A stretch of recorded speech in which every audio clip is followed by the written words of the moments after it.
Kembali lagi bersama saya Samuel Andika Putra, tidak sengaja dengan NIM 102022 500 151. Dan this is omongin aja dulu. Tenet.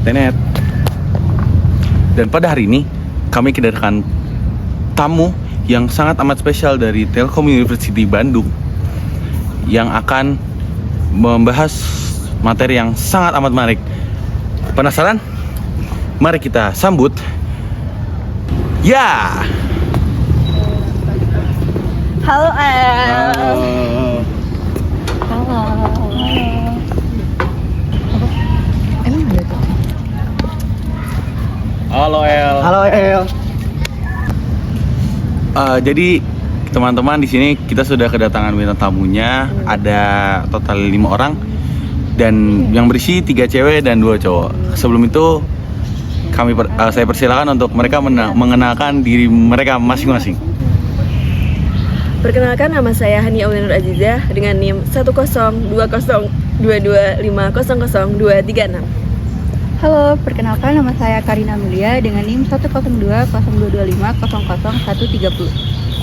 Perkenalkan, nama saya Akila Hirza dengan NIM 102022530001. Saya Basmal Sofit Nala dengan NIM 102022500204. Saya Fargan Jukrupan Asidki dengan NIM 10202225000292. Nah, karena masing-masing bintang tamu sudah memperkenalkan diri masing-masing, jadi kita langsung aja ke materinya, yaitu pengaruh judi online di Indonesia. Let's check it out. Nah, jadi pertanyaan aku nih, yang pertama adalah apa sih pandangan kalian mengenai judol di Indonesia? Apalagi kan mayoritas di Indonesia nih Islam nih. Jadi menurut kalian ya gimana? Nah, pandangan agama Islam terhadap judi online. Dalam ajaran agama Islam, judi jelas dilarang karena lebih banyak mudaratnya. Nah, judi sendiri mengajarkan ketergantungan pada keberuntungan, bukan usaha. Selain itu, uang hasil judi tidak membawa keberkahan. Jadi judi online ini tuh dampaknya sangat besar ya. Salah satunya yaitu banyak kasus ekonomi keluarga hancur karena uang habis untuk judi. Orang jadi berutang, meminjam online, bahkan melakukan tindak kriminal. Judi online sangat banyak sekali berdampak negatif khususnya kepada anak muda. Contohnya seperti memicu kecanduan karena memberi sensasi instan. Selain itu, anak muda banyak mengalami stres, cemas, emosi tidak stabil, bahkan depresi ketika kalah. Namun sayangnya saat mereka sudah merasakan itu semua, mereka tetap saja melakukan hal yang sama, yaitu judi online kembali. Nah, terima kasih banget nih pernyataan-pernyataan dari kalian. Tapi aku penasaran nih, bagi 2 orang yang satu lagi, mereka kan sangat amat pro dengan judol di Indonesia ya. Mari kita sambut salah satu anak dari Semarang dan satu lagi anak Bale Endah yang suka sekali dengan Ferrari. Check it out.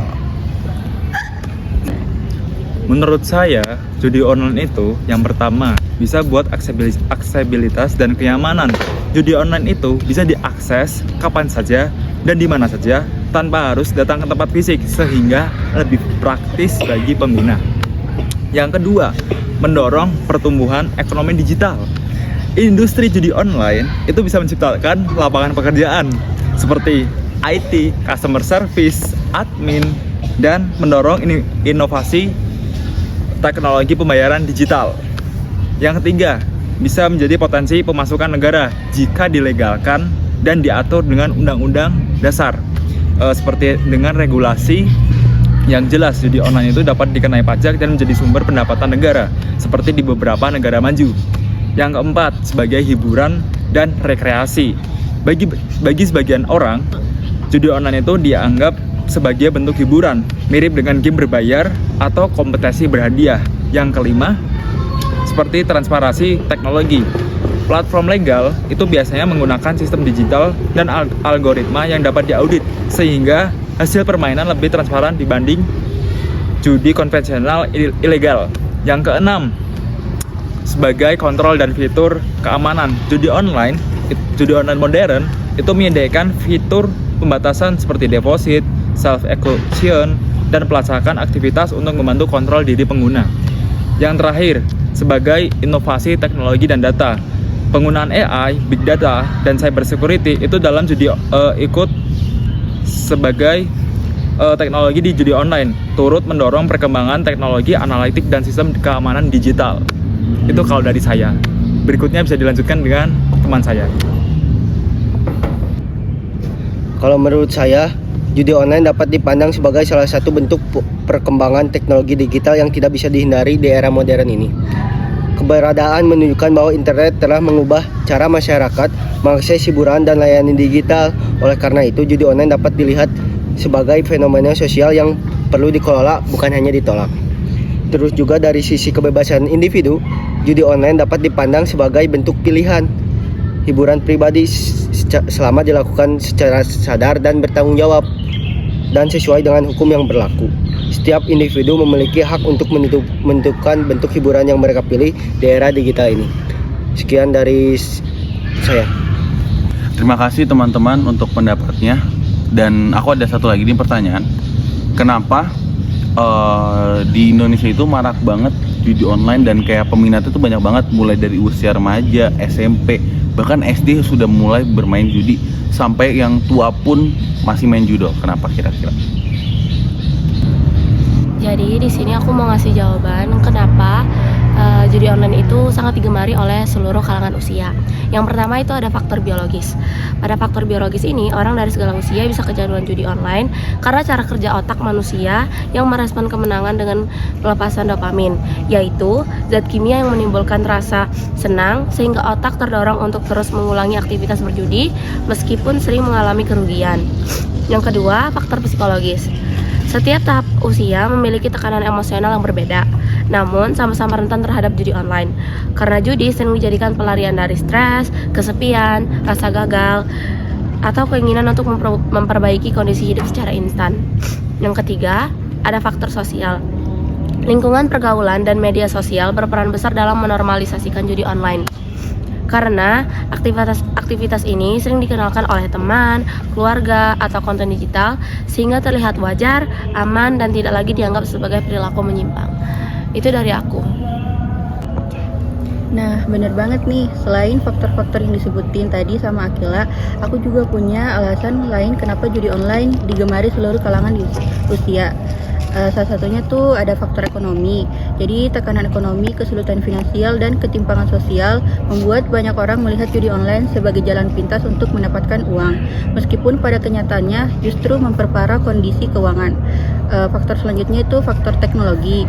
Platform judi online dirancang secara sengaja dengan tampilan menarik, efek suara kemenangan, bonus, dan notifikasi agresif yang bertujuan membuat pengguna terus bermain dan sulit melepaskan diri dari aktivitas berjudi.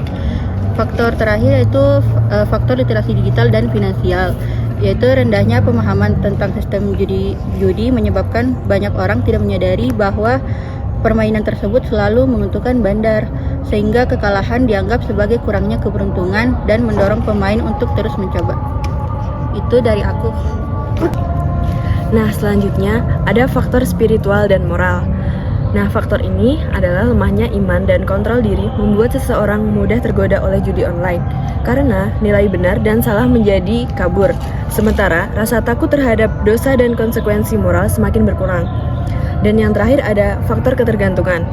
Orang yang sudah kecanduan judi online sulit berhenti karena terjebak pada rasa ingin balas modal, harapan palsu untuk menang, serta perasaan malu dan takut mengakui kecanduan kepada orang lain. Dan terakhir ada kesimpulan. Secara keseluruhan, kecanduan judi online pada semua kelompok usia terjadi karena perpaduan antara faktor biologis, psikologis, sosial, ekonomi, teknologi, dan spiritual yang saling memperkuat dan menjadikan judi online sebagai masalah serius dalam kehidupan modern.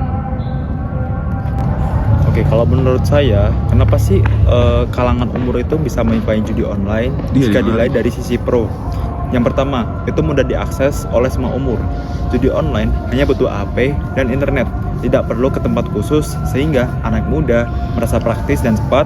Orang dewasa atau lebih tua itu merasa tidak ribet dan bisa dilakukan dari rumah. Yang kedua, sensasi dan hiburan instan.